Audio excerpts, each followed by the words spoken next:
It is entitled Naturan de Manto, roughly translated, Book of the Dead. Oh, come. Oh, you can hear its faint echo right now. I'm here to turn up the volume, to press the stinking face of humanity into the dark blood of its own secret heart. Oh, it's unbearable, isn't it? The suffering of strangers, the agony of friends. There is a secret song at the center of the world, Joey, and its sound is like razors through flesh. Good evening and welcome to the Brohio broadcast. I'm Johnathan Hamburger, and we have news tonight. Tonight's news: we cover a woman who tried to kill someone with cheesecake because she thought she looked too much like her. We also cover a jellyfish found, a new species that has 24 eyeballs. And then also another beer company trying to jump on the Bud Light bandwagon. That's the word.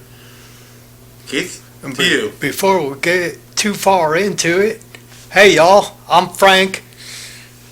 Frank, good to meet you. Glad you could be here. Never been on this show before.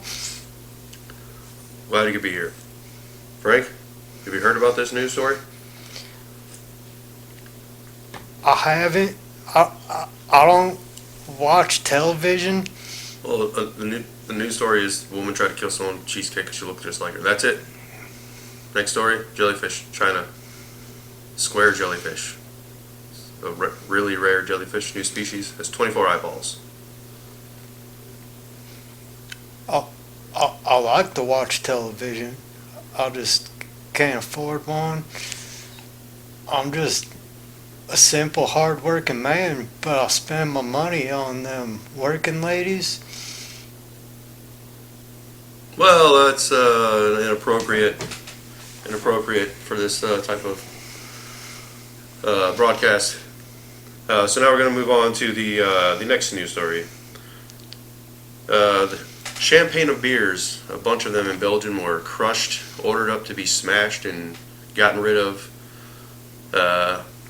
Trying to make a commotion, to be in the news, so that people will know of their name, just so they can make it out there, just like Bud Light has blown up over the past few weeks. But it doesn't have the type of attention that Bud Light obviously received. So I would assume in the next couple of days they're going to probably try something more drastic to get their name in there, because who cares about like 2,000 beer cans being crushed up in a country because someone said to do it, because they're tired of them being called the champagne of beers. It's a Miller High Life and owned by the Coors company, and to me it never tasted like champagne. I think this whole thing with Bud Light is an insult to us fellas, because I like beers, but I don't like queers. No, sir. Why would you say such things? Are you living in the past or something? You live in a different time now. Well, I'll stay in the past. It's a lot more fun. Where are you from, sir? You from the South? You got an accent? Or are you from the West, the Southwest?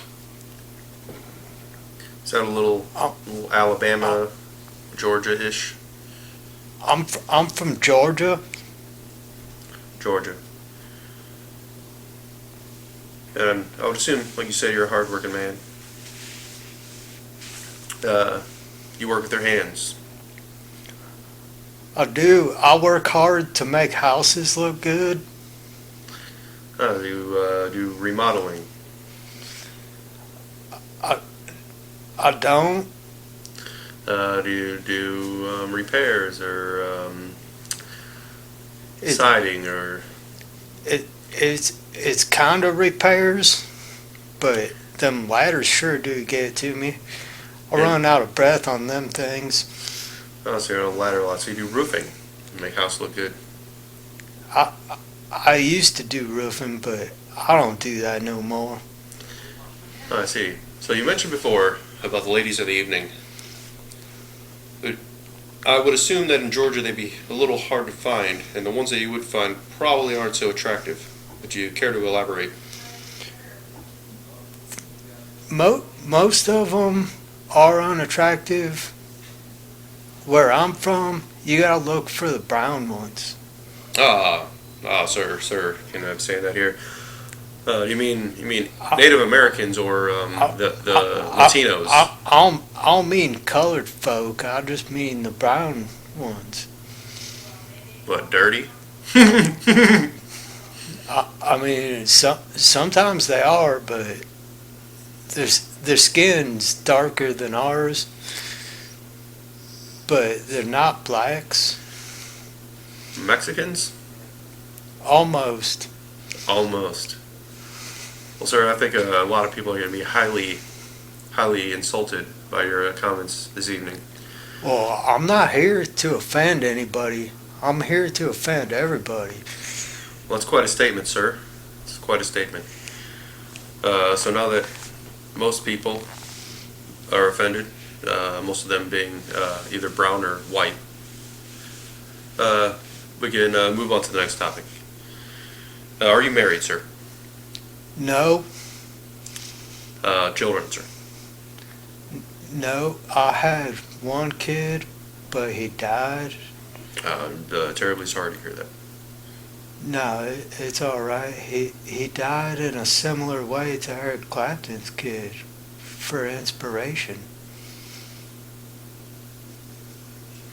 So you're saying that he was accidental? He was killed? Well, possibly. That case is still open. I can't go too far into it. Oh, jeez. Oh, gee. Well, the laughs are rolling in now. Dead children. Southern prostitutes. And a hard-working man. That's the story of Frank, you said your name was? That's right. Frank, and you work on homes. You do, you don't do remodeling. You used to do roofing. You make them look nice. Do you work on the outside or the inside of the home? On the outside. They won't let you in. Most of them won't let me in. I have been caught in some of the houses that didn't always turn out well. I can only imagine. Please elaborate.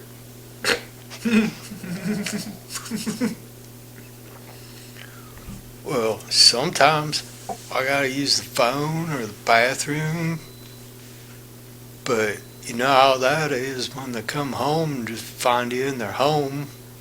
And then, The homeowners weren't there at the time. That's right. And They don't let me in when they're home. so you broke into these houses. A couple times.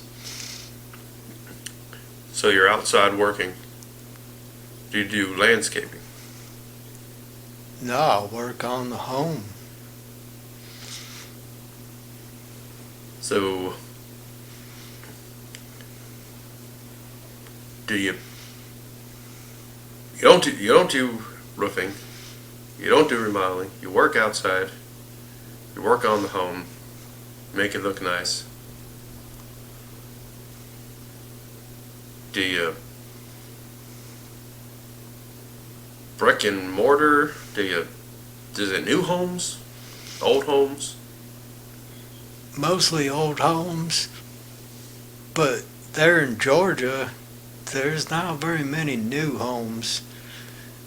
I see. You live in a poor side of town, but they obviously can afford to pay someone to do some work for them. Yeah, some of them pay me in beer. Paid in beer. Has sex with street workers and breaks into homes.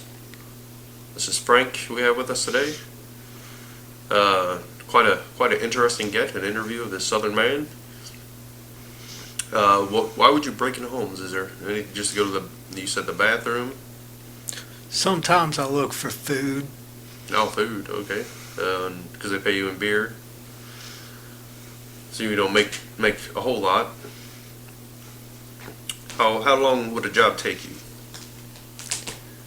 Oh, it all depends on the size of the house.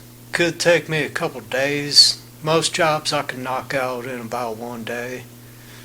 Okay. And has any homeowner ever caught you in their home and tried to either accost you or call the police?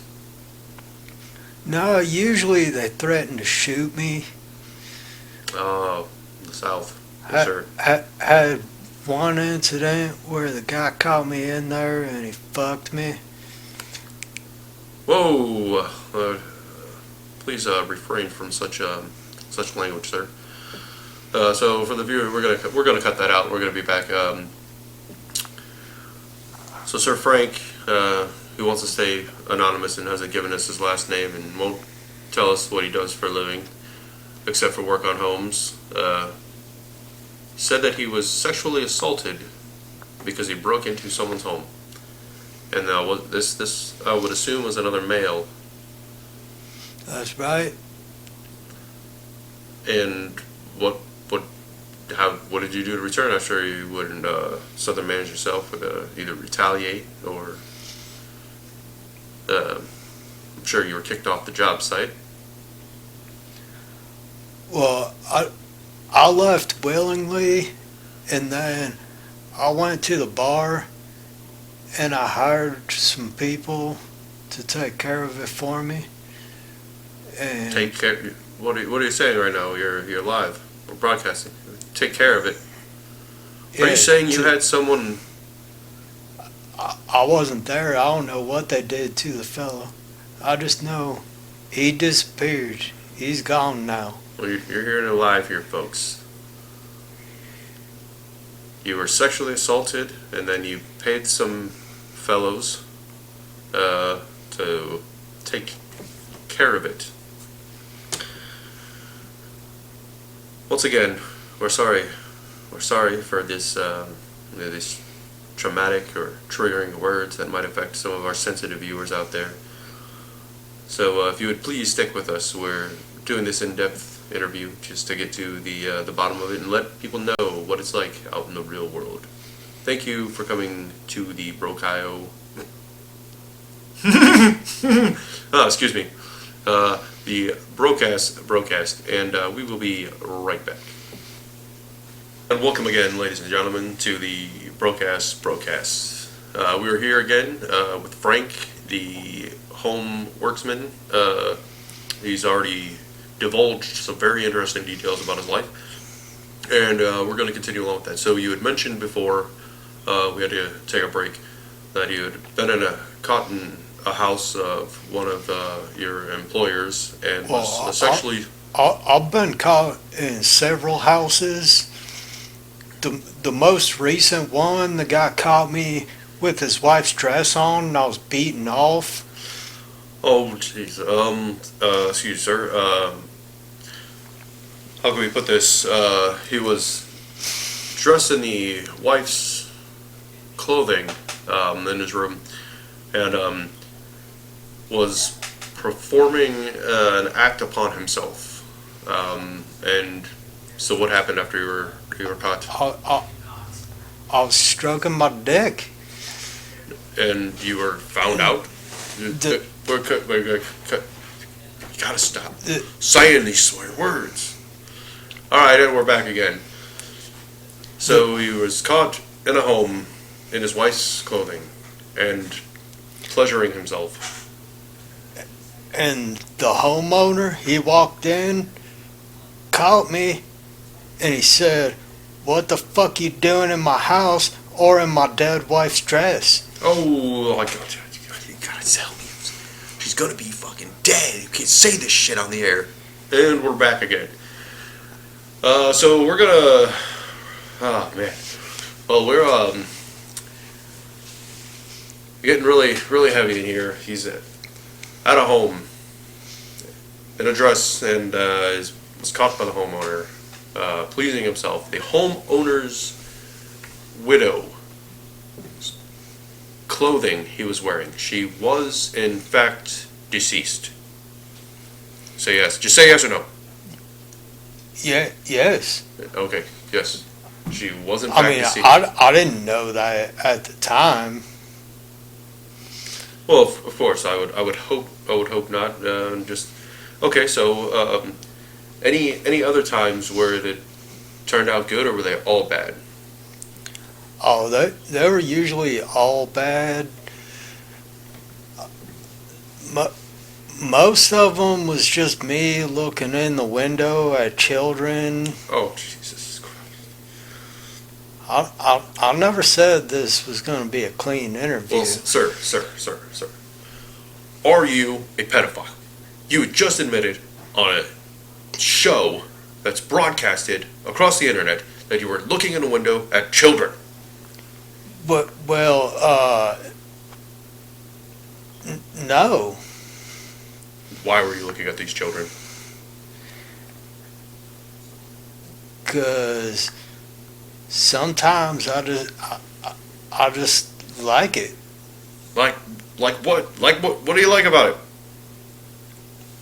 I just... Why do you like it? I only looked in because they were fucking each other. Oh, jeez. Could you please refrain from this vulgar language, sir? Please, sir. I'm pretty sure it was brother and sister. Oh my lord. Oh my lord. I don't know if we can continue with this interview. I really don't know where we could go from this, where it can get better. You keep using foul language. You keep bringing up disgusting topics that people don't want to hear about. I just don't know if we can continue this interview. Would you have any last words to try to redeem yourself? Because the American people are now looking at you, and they're like, this man works on homes, sneaks in, wears dresses, masturbates, stares at children having sexual intercourse. Is there any redeeming quality that you would like to tell the people to clear your name, that you're not this monster that everyone thinks you are? I don't have a redeeming quality, but they can look they can look at me as whatever monster they want, because all I can say to that is fuck the people. Well, you heard it here, folks. Straight from the mouth of Frank from Georgia. Fuck the people. Fuck the people. And he also would say, fuck the police. Oh, definitely fuck the police. Fuck the man's home where you were wearing a dress. Would you also say... I have. Sometimes in those cases, there shouldn't be so many holes that need patched up. Oh my lord. Oh my lord. All right. This interview is ended now. Thank you for joining us tonight. Thank you, I guess, Frank, for being here. And we'll see you next time on the broadcast, straight from Ohio. Hey, you gotta give me your number. You gotta tell me where those houses are. I'd love to check some of those out. You mean those kids were fucking in there? Oh yeah. Them kids were getting it on? And they was little brown kids. Oh shit! Like, are they real Mexicans? Wetbacks? I don't know what they were. Hey, look, I'm gonna definitely have to get. We're gonna hang out sometime. We're definitely gonna hang out sometime. All right, brother. Thanks for the interview. It's cool. I won't make you look like shit. I'll cut that all out. I'm gonna make it all, chop it up. We're gonna have guys in the back fix it up. Well, They'll be like, oh, that guy's a saint there. I appreciate that. Oh, yeah. I appreciate you fellas. No, thank you. Thanks for being here again. All right, seriously, we're gonna make it look so clean. Don't worry about that. Don't worry about it at all. It's gonna be fine. Don't worry. All right, we're doing a piss segment. Welcome back to Broadcast 31. Hope you guys enjoyed the skit at the 32. Oh yeah, 32. You're right, 32. 31 was Evil Dead. 32. I made a flub earlier and said welcome to the Brohio podcast. Obviously, we're not a Brohio podcast. I'm not a fat fuck in the chair that's about to break. This isn't Rob, and we are actually brothers. So it's the true Brocast podcast from Ohio. We've been doing it even though we're not as big, we've been around about the same amount of time, Yeah. but we haven't really focused as much energy as we should have on it. We haven't pushed ourselves and got into groups of other podcasts. We haven't paid for certain subscriptions or products to boost our views, and it's just been something fun that we do, and it's the rawest, realest fucking podcast. Well, that's what makes it real too, because we are just having fun with it. We're not trying to push to promote our name. We're just hoping to pick up viewers. Yeah, but the way things change and the way things are, to make it worth it, we want to become, like anyone does, we want some viewers. We want to bring people in. Of course. It's like a musician starting off that's a real musician. They're not trying to push to make it big. They're just hoping that they do. And they're trying to find an audience, and we're trying to find an audience. But I loved the Brohio podcast.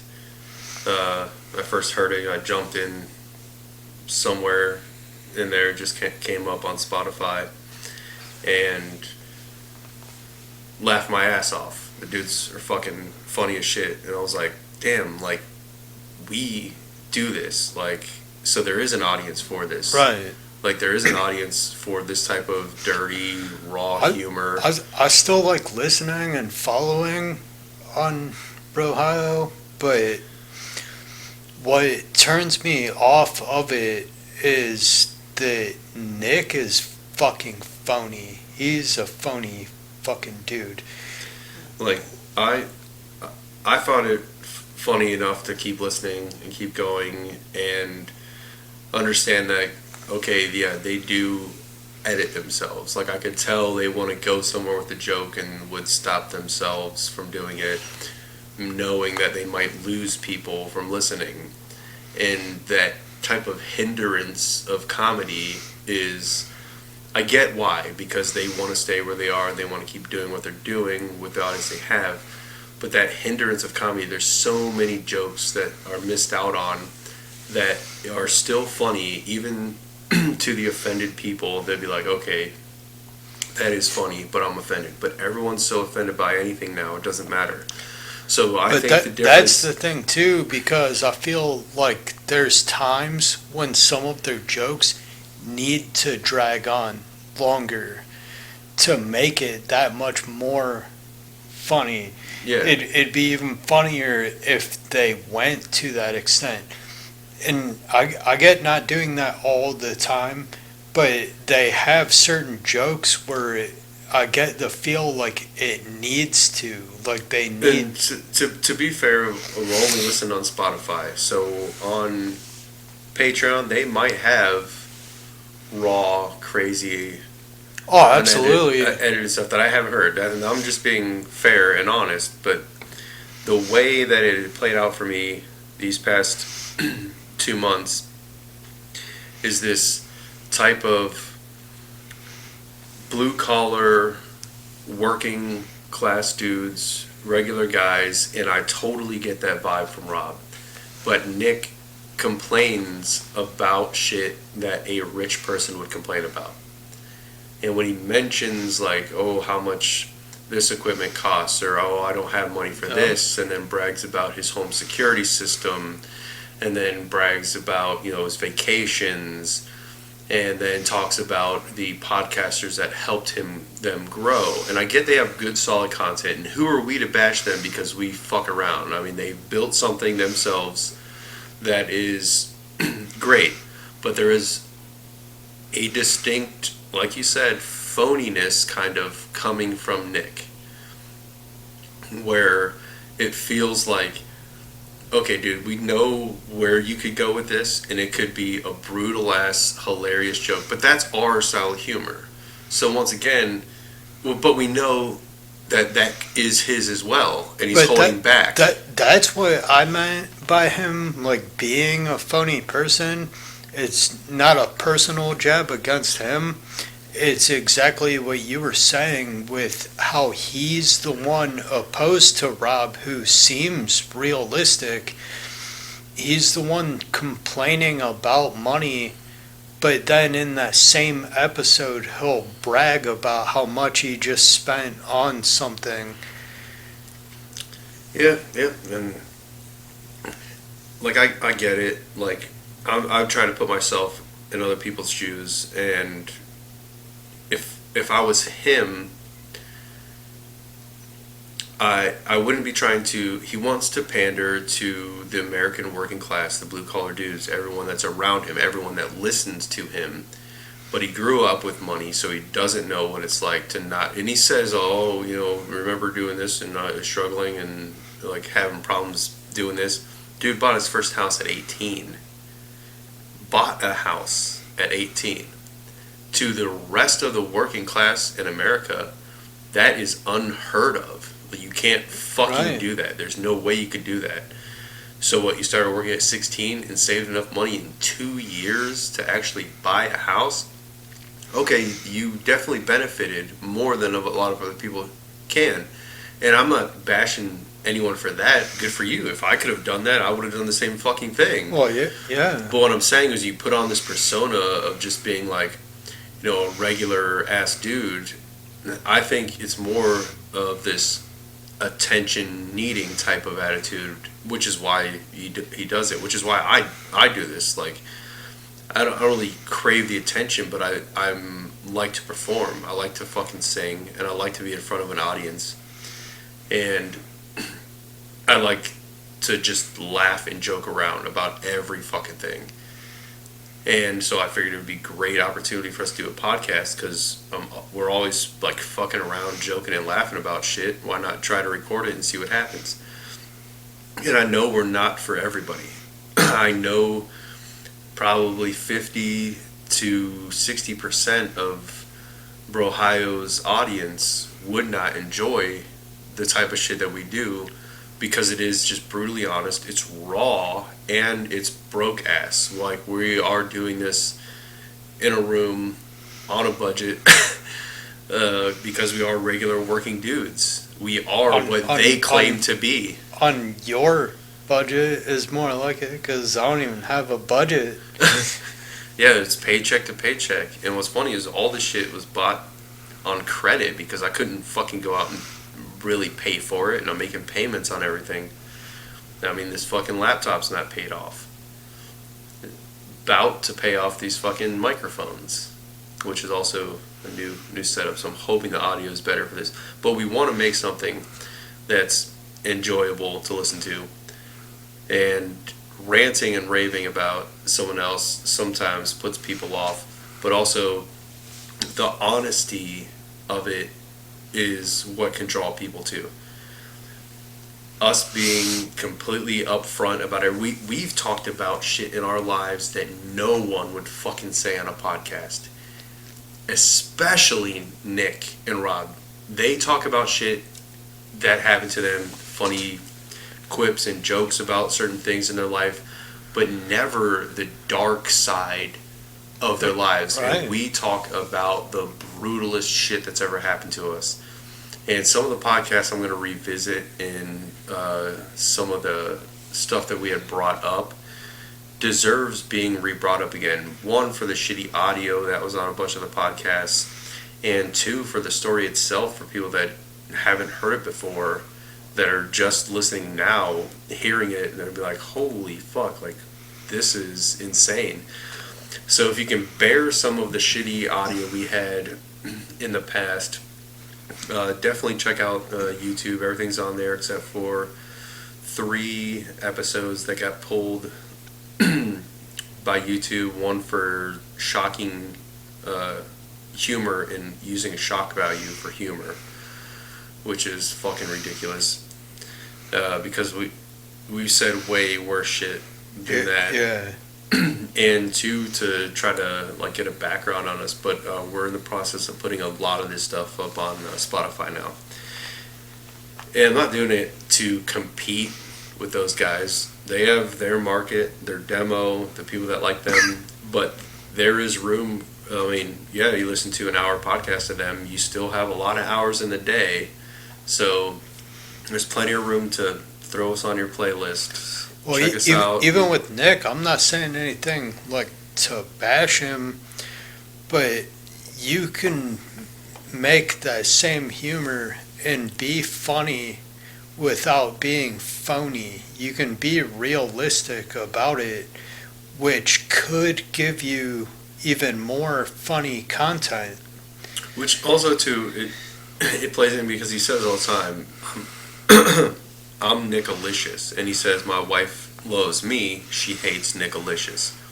That he is putting on a character and playing that dude up, but I guarantee you at work, joking around, he is Nickalicious. So more often than not, he is this character that he portrays. That's his true self. And what the front he puts up for the family, which is fine. Like, I don't expect you to go around in front of, you know, your fucking daughter and wife and just talk dirty, nasty shit all the time. Yeah, this is his time to unwind and talk shit. But I do that. Who I am here is who I am. There's no character except for the segment we did before, but that was kind of a metaphor as to what people do on podcasts. They put on this persona, this character, or influencers as well. They say things and they pander to an audience to try to keep themselves relevant. And I'm not saying that Brohio does that, but Nick does that. Yeah, if he has to call himself as two separate people in a podcast, he definitely is putting on a character. But if he's not putting on a character on the podcast, then he's putting on a character in front of the family.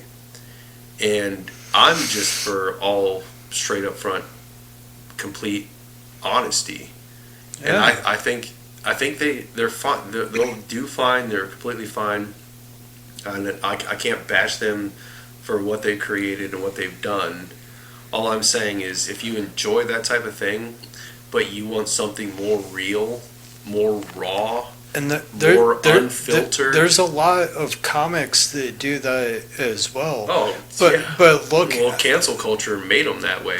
But look at some of the best comics, like George Carlin or Bill Hicks. Look at what made them that early Bill Burr, the first few years.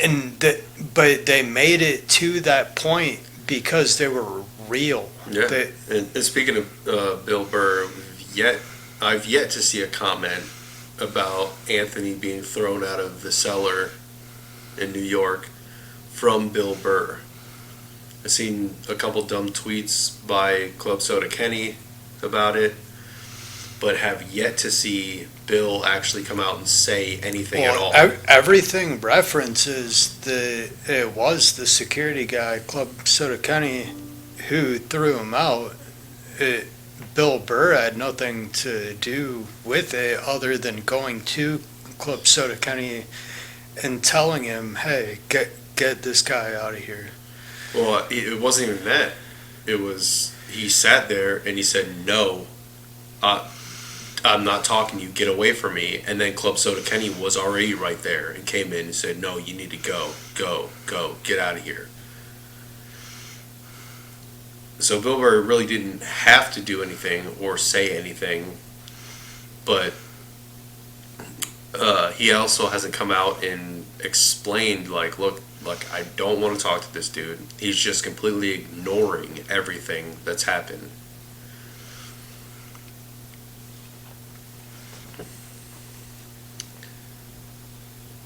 And I'm going to try to see if there's any of the latest tweets.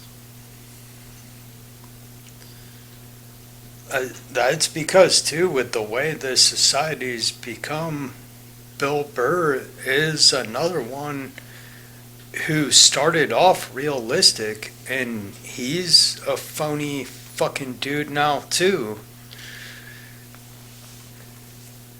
Oh yeah, he also panders to this cancel culture because he also wants to stay relevant. That's what I mean by, like, with the way that societies became, because he's pandered into all of that. Well, it's funny, if Patrice O'Neal was alive right now, imagine what Bill Burr would do and Anthony would do. He would be that bridge between them where you're like, you're fucking stupid. Yeah. He's like, I'm fucking black. Yeah, your wife is black. He says some racial things, but it's all in the style of comedy. So you're a comedian. Why can't you understand that?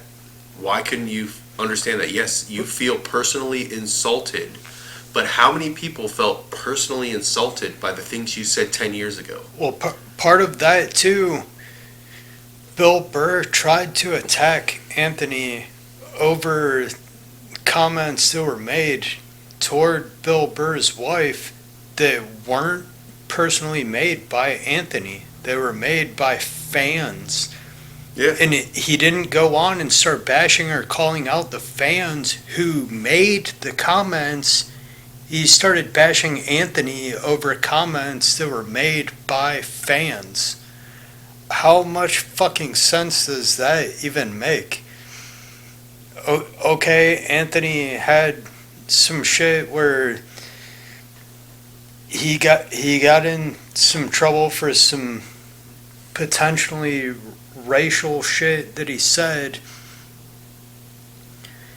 but most people that take that into consideration and look at Anthony as a bad person don't view the entire story behind that either. Because, I mean, I'm not for or necessarily against racism. It all potentially depends on the situation. Hey, fix your shit, nigger. And That was so great. for Anthony's situation, That was not us. That was a clip. if I just randomly had a black woman come up and knock my camera out of my hand, start slapping me in my face, I would probably have some racial shit to say. And I'm not saying that toward all black people, and I don't feel that Anthony was either. It's the same with all white people. Like, we can look at other white people and not make comparisons to ourselves. We can be like, that dude's a piece of shit. Just like we can look at a black person and be like, okay, that dude's a piece of shit. And black people can somewhat do that. They have a hard time being like, dude, you're making us look bad. Well, Because they know even- how other people think about them. Even after personal incidences that I have had, I've talked more shit about white dudes that I've had a problem with than I ever have about black people. Like, people are shitty, like, a lot of the time. There's a lot of shitty fucking people. Yeah, it doesn't matter your race. The more our consciousness is spread out over and over and over, the shittier we become. I'm sorry, I don't know how this pertains to what we're talking about, but it just reminded me of this woman. She's written tons of books. She was a professor, and she hates this like new woke culture. And she talks about the decline of every civilization that ever existed started with this gender euphoria. And she thinks right now our entire culture is in a major decline because of this woke culture. And she has huge talks at colleges all over the place, even in Europe, which they're way more into it than we are, more progressive than we are, more acceptive of this change in culture, where she like tries to break it down to him. She's like, look, there is, and I wish I had prepared that video. I don't know why I thought of it, but it made me think of it, that this woman who studied this her whole life, and she's like, I was a feminist, and she's old. She's like, I was alive when the first feminist movement started. She's like, but there's no real feminist movement now. The only feminist movement now is to bring guys down. Or, she's like, everything they talk about, feminism talks about, does not help women. When you see a feminist sticking up for a trans woman, a biological man, she's not sticking up for women. So what is she doing? She's sticking up for this trans community. And when you see her come out and be like, be accepting of this or that or whatever, she's saying, who cares what the fuck happens? I don't care about women. So how is that progressive for women? How does that help women in the long run?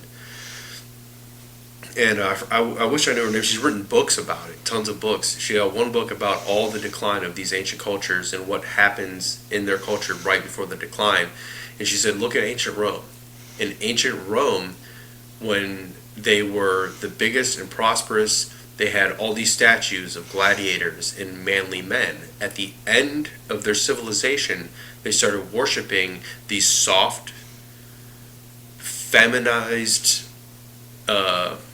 men that became more popular than anything else. Which homosexuality has became bigger, a decline, and gender euphoria started becoming a thing. And where's Rome at? Like, she thinks that and she's named like 4 other cultures that the exact same thing has happened to.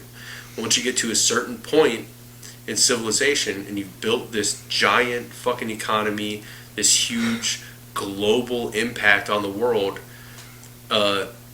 whatever it is, when your population grows and you've gotten to a certain point, sexuality and gender becomes such a thing and prevalent in politics that it changes the way people think, either outside of politics or in politics, that creates a downward spiral for every civilization.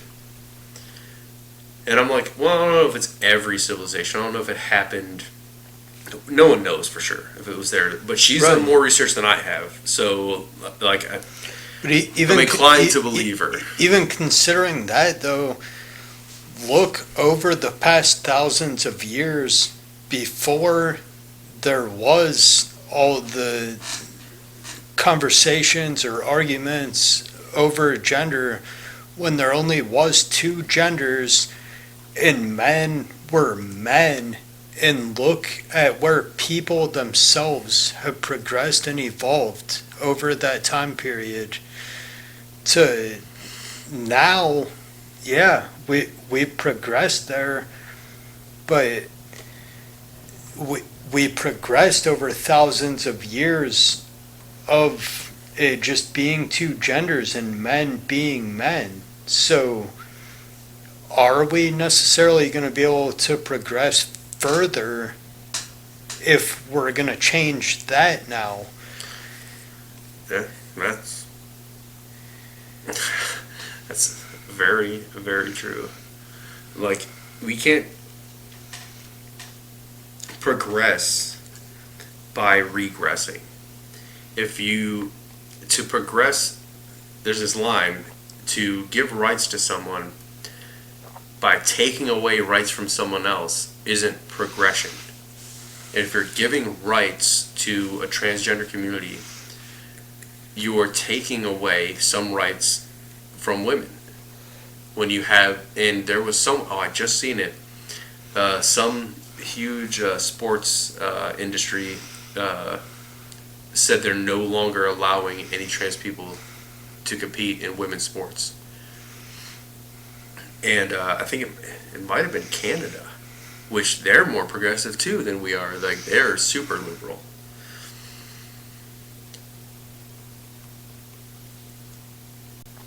And I'm trying to find this woman's name because I want to give her credit. In a way, too, they're not necessarily taking away physical rights, but they're taking away mental state rights from men as well, because they're allowing men to believe that they can be weak and vulnerable like that, which isn't how we've progressed this far, because men are supposed to be men. Yeah, I mean, I don't care what anyone does. Everyone should have the right to do whatever they want to do. But when whatever you want in your mind doesn't fit the culture and you want everything to change to benefit you, it's narcissistic to think that the world revolves around you. That, to an extent, I'm the same way, because I don't care who you are or what you choose to do with your life. But the main idea with that is I don't care what you do as long as it's not affecting someone else. But Yeah. in this case, it's already shown that it, in a way, is starting to affect people in general. So where is that going to progress to? We're not going to progress as people because it is having a big effect on just general society, who we are as people. So that is where I feel that it's a little different, because in a case like that, you are affecting other people with what you choose to do with your life. I mean, I choose to do shit with my life that not necessarily everyone would agree with. But the extent for me is shit like owning guns, drinking beer every day, things that like that people have argued before that they wouldn't necessarily agree with. But by me doing that, I'm not affecting anyone else. Where all of the way that society's becoming, they are having an effect on all of society, so that they're affecting other people. Here, I'll play a short clip from it. I found the the woman here, Camille Paglia. I'm hoping this will pick up here. There is something weird, despite that, about the This is not her. transgender This is someone interviewing her. right? There is something going on that's beyond the very... It's a sign the of sort cultural liberation of collapse. humanity. Something else seems to have happened, where many young people in this country now... This there's is from a percentage increase in the Gravitar number on registering YouTube. for clinical interventions on transgender questions has increased enormously. There's a certain fashion in schools of some sort, and it's a nerve-wracking business. If you're going to get no platformed in this country at university, No platform. Germaine Greer-like, This is in the UK. Germaine Greer, the point is you only have to touch on this question. Ian McEwan, who is completely right on liberal, And she's saying even in the UK, even if you touch on this question, you're canceled. Even if you talk about it and ask about it, you're completely canceled. that you don't believe. But I'm interested in it because I want to be for liberation. I'm not going to stop. And this lady anyone looks like a dressing dyke how they will. that's asking these But there's questions. something She sounds weird like a about lots of dyke. young women I mean- wanting to be young men, and lots of young men wanting to be women. I don't feel as though it's a great step forward myself. You probably can't see that. I say I'll put it up. I'll put a picture up. It looks like a grosser Here she is. version of Rosie This O'Donnell. lady sounds like a cocaine. Came at a She time fucking when, blah, blah, blah, blah, blah. there wasn't this, its ideas in the air. That the moment you are dissatisfied with the limitations of your present gender definition, that there is this enormous mechanism waiting to alter your body, to halt puberty, to slow your puberty down. People, all very well meaning are there to provide surgical intervention in potential permanent changes in your body with which there's no going back. And I think for me,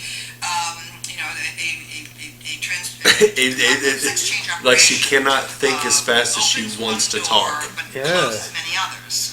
I personally I- believe that anyone who collaborates in an intrusion into Alright, I'm gonna skip. think that it's an alienation is because I think that a lot of it, gender doesn't really exist. It's not really about polarity. I mean, everything's all about expanding women's rights, but also terminating men, okay, and defining men out of existence.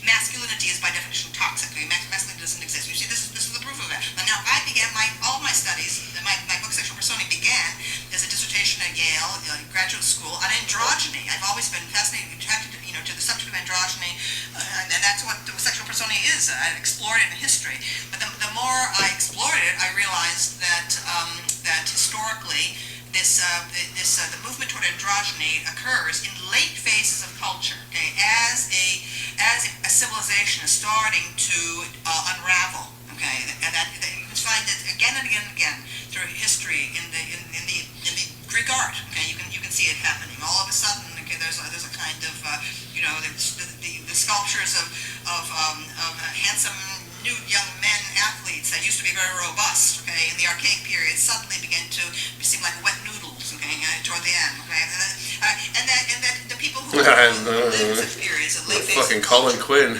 whether it's the Hellenistic period, whether it's the Roman Empire, whether it's the Sounds like the Beavis. 90s, whether it's Weimar Germany, people who live in such times, okay, feel that there is history, very cosmopolitan, okay, and homosexuality, heterosexuality, so what, anything goes, and so on. All right, but from the perspective of historical distance, okay, you can see that's a culture that The funniest about this is that as she's saying this, she's in front of this obvious lesbian. She's super butch. She's a big woman with short hair. Yeah. And her herself agrees mostly with all these points. Like, no one had any problem with gay or lesbian, and to be noticed now, you have to be trans or non-binary or any of these other terms that have come out in the past 5 years. And it's just interesting to know that during her research, she found that every culture seemed to do this at the decline of their civilization. Because that too, and they got to keep coming up with something else to argue for that attention. It's like the old thing about how they were saying that women typically in the workplace make 6% less than men do, which is disgusting to me. Women shouldn't make that much.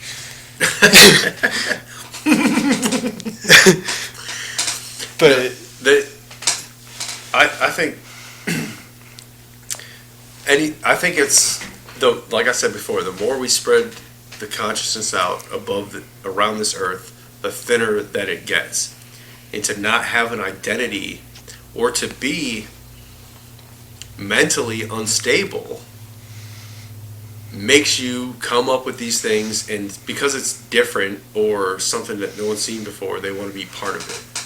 Like, even in school, you wanted to be part of a group of people. You wanted to be involved with someone, and to know that you are part of nothing is scary. It's in your mind. It means that what the fuck is the point of living? You become suicidal. You become depressed. right.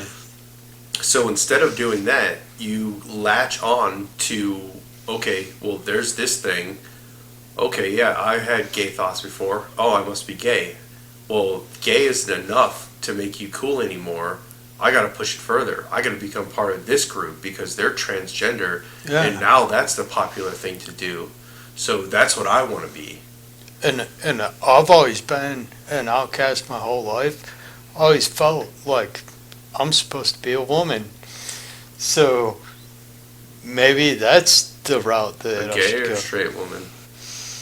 Well, I'm not saying that from my own perspective. I'm saying that just in theory. That Oh, well, it that's, sounded like you were saying you were an outcast, and you're always gay. I mean, I wanted to be a woman, not gay. I- Sorry. I was never gay, but I never. Don't let them queers. I never thought personally that I should be a woman either. Well, they came across that way. Well, I mean, I'm almost glad it did because that makes it funnier. Yeah, suck it, bro, Ohio.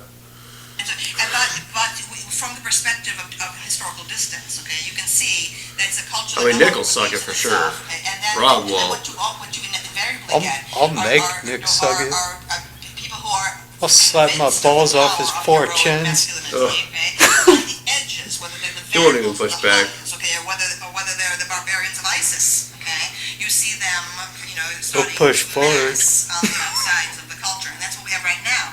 That there is a tremendous and rather terrifying disconnect between the infatuation with the transgender movement in our own culture and what's going on out there, okay? And so, I mean, that's why I'm concerned. I feel it's ominous, okay?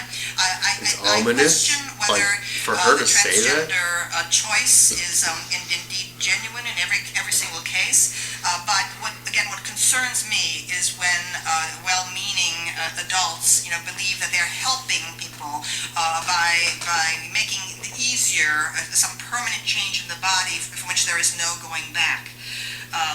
For example, Brown University, one of More the... that, you can find time and time again people that have transitioned at an early age. By the time they never got to go through puberty or had puberty blockers, reach maturity in the mind, they regret it. Where psychologists or any psychiatric doctor treating a child is like, hey, you have a problem, this is how you need to fix it, you need to have a sex change. When they grow up, they're like, well, I realize this doctor fucking lied to me. There's time and time again. Well, even worse with that is parents who are believing that and having children. Because I seen a story about that recently with a couple that had twins, but both of them were boys. They wanted one to be a girl. So as a newborn, they made their baby go through a sex change. That's fucking disgusting. And the dude believed his whole life that he's supposed to be a male, so he lived his life more so as a male and said that he always felt more like a male. But there's no going from birth back. Right. Well, he lived his life basically as a male into his 30s and then was still so fucked up in his head over it. Well, it was after his parents told him the story that he originally was born a male, and then he ended up committing suicide in his 30s because it... That's like, how do you feel as a parent to cause someone to live a life they didn't want to the point where they killed themselves? Like, I could not... Like, if my child killed themselves because of what I did, oh my... Dude, I'd die. I'd kill myself. I couldn't fucking do that. Yeah. That But I was talking to the point of if parents are like, hey, my kid needs help. We need to take our kid to psychology. They need to go to therapy. Take the kid to therapy. The therapist, the trained doctor, is coming to the parents. Hey, your child has gender euphoria. They need to change their gender, or they might kill themselves. The child, they're like, oh, well, we don't want them to fucking be suicidal. Let's change it. Let's make them feel better. Does it. 10, 15, 20 years later, they're like, why the fuck did this happen to me? This is not who I want to be. There's no going back from that. And it's because an actual doctor told the parents to do it. I don't blame the parents for that. The parents were trying to do the best thing for their kid, and they thought that it was going to help. Well, that makes a difference too when it's what's supposed to be a professional, trained professional giving a diagnosis like that. Then you typically do go with it. Like people with like autism and shit, a lot of them don't have that.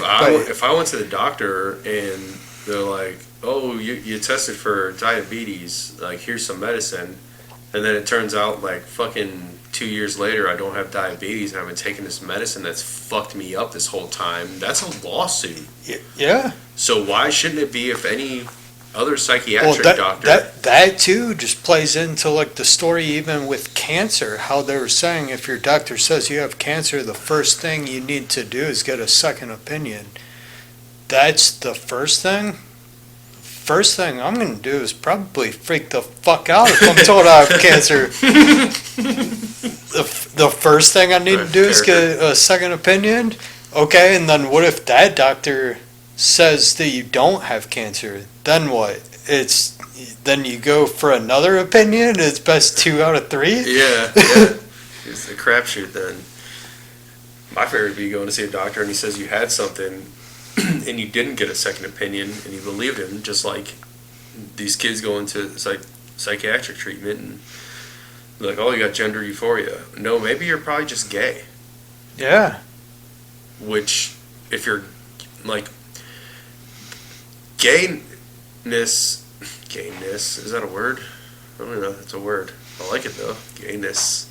I mean, I feel like that could play out well in that mindset for an adult, though. If a doctor says you have gender euphoria, then just be like, do I? Try sucking my dick, see if I get hard. Well, say this. Say you're a teen, because obviously you have a bunch of hormones and you're super fucking horny all the time. As a man, I'm not speaking for women because I don't fucking know. But as a man, you're super horny all the time. And you have millions of like fucking horny thoughts all the time. You're constantly thinking about it, and you start thinking about any type of sexual thing at all, especially with the internet being so prevalent now, that porn is easy acceptable. Yeah. And then you go and talk to a psychiatrist about it, and you're like, look, I looked at a tranny online, and I jerked off to it, and Trey's like, you're probably gay. You might, we'll keep going into this, we'll help you out, see what, who you really are, what you're going to become, work through this, it's fine, no one is going to care about it. But if you go to a doctor and you say, look, I think I'm gay, I'm very attracted to the same sex, man, female, whatever it is, and they're like, oh, I think you need to fucking be put on medication. I think you need to have an operation and cut your body into pieces. Like that, to me, like you should lose your fucking license. Yeah. You should not be able to fucking do that to a child. Like, I've been so, as a teen, so worked up and horny that, like, hey, you want to, like, train this girl? Like, me and you? We don't have to do it at the same time. And even then, I'm like, I'm not doing that. Right. I don't want to be second. I'm not doing it. It's not for me. But that's me. But if I would have went to a psychologist and said, hey, I got offered this, and I thought about it for like 2 seconds, and if they said, yeah, you're gay, you're bisexual, and put that in my head as a young youth, how that would have fucked with me, where I'm like, I guess I am. I saw a doctor, they told me I am. I guess I'm gonna fucking suck a dick now. I guess I like penis. But the doctor said I do. It never would have occurred to me through puberty or my teenage years at all that if someone told me something that I would believe them. But I also grew up different. Guess I'm turning in Jim Norton. I like dick, but I also like tits. But we did grow up different, and there is an ingrained thing in you where, like, oh, I can't be gay. But there's also a natural thing in you where you know what you're attracted to, and it's in everyone. Even in nature, there's animals that perform homosexual acts on each other. All over in nature, and it is an instinct. It's a drive to want to have sex, and mostly. But that too is what I was saying about the parents, because it's what's portrayed on you from your parents with their way of thinking, which it was different for us because our dad wasn't like that and never tried to fuck us. No, he didn't try to fuck us. That I'm aware of. Could you imagine coming home at fucking 16 and be like, Dad, I think I'm gay? Hell no. Right. No, Dad, no, you fucking, no, you're not a faggot. He'd have beat the faggot out of us. Or tried to. He'd have beat you till you got a boner and then he was stopped.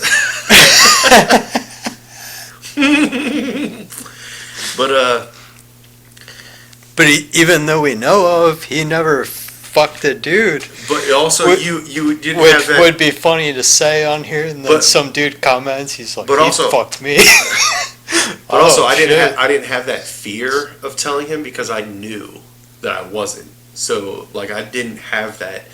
And, like, that does have to be bad for kids born under the same type of father that we had who are gay. Could you imagine if if Kenneth, who is gay, told Dad he was gay? Kenneth's not gay. We don't know what he is. He's androgynous. But, could you imagine if Kenneth came home and told Dad that? Kind of like fits into the new society. He's just something. But can you it doesn't make any think of the fucking scenario sense. where he's mentioned it and said it to Dad? What would Dad's reaction have been? What would he have said? What would he have done? And would that have fucked with him enough to where he killed himself? And I think yes. Like, so, definitely. So there are ways that it sucks for people, and I get that people are suicidal about not wanting to be themselves. Yeah, because Dad would have been so against that, he'd have put that theory in his head that it's so wrong that I could see that leading to Like suicide. fucking with him, yeah. Now I feel like if kind of came out and said something like that to Dad sucked Dad, his dick. he'd call me. He'd be like, "Keith, you got guns? Can you kill him?" No, if he went to Dad's house now, and it's like, Dad, I think I'm gay. He's like, well, I haven't had a blowjob in a while, so go ahead and suck it. Dad or Dad would be like, "I can't stand up anyway, so just pull it out." No, Dad would want his taken care of. He's like, are you a bottom or a top? Well, Because it's like, how do you know what that is? Dad can't even feel his lower half, any of his lower Well, half. he might be able to, I don't know. Probably not. He's like, you suck on my limp dick for like a while. I'll pay you back for those tires you bought for my truck. Well, you're already supposed to pay me back. I bought them. Well, I'll be more inclined to pay you back. They were mine anyway. Yeah, everything's his. All right, that's the podcast. We covered the basis. You guys know our side, stipulations, what's going on. There's no need to cover shit that everyone's covered before over and over again.